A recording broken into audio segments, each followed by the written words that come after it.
Hello dear student, welcome back to the lecture series of digital electronics. पिछले video में हमने discuss किया था जेके फ्लिप फ्लॉप किस तरह से बनती है और किस तरह से वर्क करती है।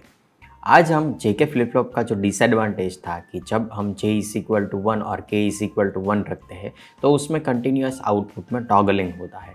इस टॉगलिंग की प्रोसेस को कहते हैं रेस अराउंड कंडीशन। तो इसके बारे में डिस्कस करने वाले हैं।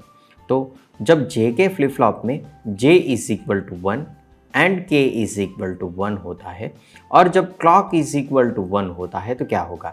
जो प्रोसेस है इसमें हमारे पास जेके फ्लिप फ्लॉप में एक आउटपुट से इनपुट में फीडबैक दिया गया है। ओके, यानी कि हमें आउटपुट को एज्यूम करना पड़ेगा। फॉर एग्जांपल आउटपुट में q इज इक्वल टू 0 है और q bar is equal to 1 है। ओके, जब q इज इक्वल टू 0 होगा तो q कॉम्प्लीमेंट 1 होगा। ओके, तो यहाँ पे जो नैंड गेट 1 है, इस नैंड गेट 1 में इनपुट क्या रहेंगे? इनपुट रहेगा जो यहाँ पे q कॉम्प्लीमेंट है उसकी वैल्यू 1 है, तो यहाँ पे आपको 1, यहाँ पे already j is equal to 1 है और क्लॉक इज इक्वल टू 1 है, यानी कि इस फर्स्ट नैंड गेट के सभी इनपुट 1 है।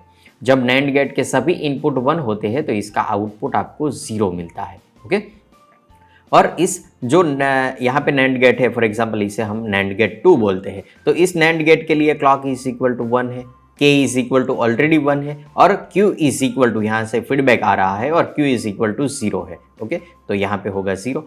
इस नैंड गेट के लिए एक इनपुट 0 है, यानी कि इसका आउटपुट आपको 1 मिलेगा। इसके बारे में हमने बहुत सारा डिस्कशन कर लिया है। और यहाँ पे हमारे पास से एक SR लैच जिसमें इनपुट है 0 और 1। यहाँ पे जो नैंड गेट है इसे हम नैंड गेट 3 बोलेंगे। तो नैंड गेट 3 में एक इनपुट सिग्नल 0 है, तो इसकी वजह से ये जो नैंड गेट है इसका नेक्स्ट आउटपुट आपको क्या मिलेगा? 1 मिलेगा, क्योंकि इसका एक आउटपुट इनपुट 0 है। ओके, तो एक इनपुट 0 है तो आउटपुट इसका 1 हो जाएगा। इस 1 को यहाँ से हम ट्रांसफर करके यहाँ पे अप्लाई करते हैं तो नैंड गेट 4 के लिए दोनों इनपुट 1 1 है, तो इसकी वजह से नैंड गेट 4 का नेक्स्ट आउटपुट क्या होगा? 0 होगा। ओके, इसी चीज़ को अगर आप रिपीट करोगे तो ये जो 0 है वो यहाँ से ट्रांसफ़र होके राउट होके यहाँ पे इनपुट में गया है। ओके, तो यहाँ पे क्या होगा? यहाँ पे 1 की जगह पे अभी 0 हो जाएगा। ओके, अगर इस फर्स्ट नैंड गेट में एक इनपुट 0 है तो इसका आउटपुट 1 हो जाएगा, तो यहाँ पे 1 हो जाएगा। यहाँ पे जो नेक्स्ट आउटपुट था वो 1 था, इस 1 को यहाँ से राउट करके यहाँ पे सेकेंड नैंड गेट के इनपुट में देना है, तो ये जो 0 था इसकी जगह पे अभी 1 हो गया है।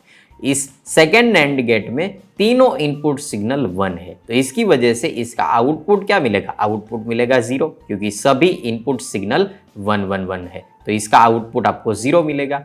अभी जो SR लैच है, इस SR लैच में इनपुट सिग्नल 1 और 0 है। नैंड गेट 4 में एक इनपुट सिग्नल 0 है, तो नेक्स्ट आउटपुट इसका होगा 1, और इस 1 को आप यहाँ से राउट करके यहाँ पे दोगे तो नैंड गेट 3 में दोनों इनपुट सिग्नल 1 1 है, जिसकी वजह से आपको आउटपुट में 0 मिलेगा। यानी कि जो आउटपुट आपका है Q, इसमें आपको 0 फिर 1 फिर से 0 फिर से 1 फिर से 0 फिर से 1 इस तरह का टॉगलिंग देखने को मिलेगा। इसी का ऑपोजिट यहाँ पे Q कॉम्प्लीमेंट में देखने को मिलेगा, 1 देन 0 देन फिर से 1 फिर से 0 फिर से 1 फिर से 0, इस तरह से टॉगलिंग होता हुआ देखने को मिलेगा। तो इस कंडीशन को हम रेस कंडीशन बोलते हैं, जिसमें इनपुट अगर आपका 1 1 है तो इसकी वजह से आउटपुट में 1 0 1 0 1 0 टॉगलिंग होता हुआ देखने को मिलेगा, और इसी कंडीशन को बोलते हैं रेस अराउंड कंडीशन। क्योंकि यहाँ पे अभी हम कोई भी इनपुट चेंज नहीं कर रहे हैं, लेकिन यहाँ पे आउटपुट चेंज हो रहा है, इसकी वजह से इसे एक डिसएडवांटेज बोलेंगे। क्योंकि फ्लिप फ्लॉप में क्या होना चाहिए? जब क्लॉक सिग्नल अप्लाई करो और इनपुट सिग्नल में कुछ चेंज करो तो ही आउटपुट चेंज होना चाहिए, लेकिन यहाँ पे इनपुट में कोई भी चेंज नहीं हो रहा है, क्लॉक भी चेंज नहीं हो रही है, फिर भी आउटपुट में चेंज होता हुआ देखने को मिल रहा है, और इसी को एक रेस अराउंड कंडीशन का डिसएडवांटेज बोलते हैं। ये जो टॉगलिंग है, ये टॉगलिंग एक टाइम पीरियड के लिए होता है। इसमें जो हाई टाइम और लो टाइम होता है, इसे फॉर एग्जांपल हम डेल्टा टी बोले तो ये डेल्टा टी टाइम के लिए एक्टिव लो होगा और डेल्टा टी टाइम के लिए एक्टिव हाई होगा, फिर से डेल्टा टी टाइम के लिए एक्टिव लो होगा और डेल्टा टी टाइम के लिए एक्टिव हाई होगा। यहाँ पे जो आपका क्लॉक सिग्नल है, इस क्लॉक सिग्नल की फॉर एग्जांपल विड्थ है टीपी। ओके, तो यहाँ पे जो आपका आउटपुट इनिशियली था वो 0 था। फॉर एग्जाम्पल मैं यहाँ पे ड्रॉ करता हूँ तो यहाँ पे 0 है। अभी जब दोनों इनपुट सिग्नल 1 1 है, जब दोनों इनपुट सिग्नल 1 1 है, यहाँ पे j इज इक्वल टू 0 है, लेकिन इस पोर्शन में j इज इक्वल टू 1 है, यहाँ पे j इज इक्वल टू 1 था और k इज इक्वल टू 1 है। तो यहाँ पे clock is equal to 1, j is equal to 1 और k इज इक्वल टू 1। तो इतने पोर्शन के लिए आपका Q है, इस Q की वैल्यू कंटिन्यूअस टॉगलिंग होती हुई दिखेगी। ओके, तो यहाँ पे डेल्टा टी टाइम के लिए ऑन होगा, डेल्टा टी टाइम के लिए Q ऑफ होगा, फिर से Q ऑन होगा, फिर से Q ऑफ होगा।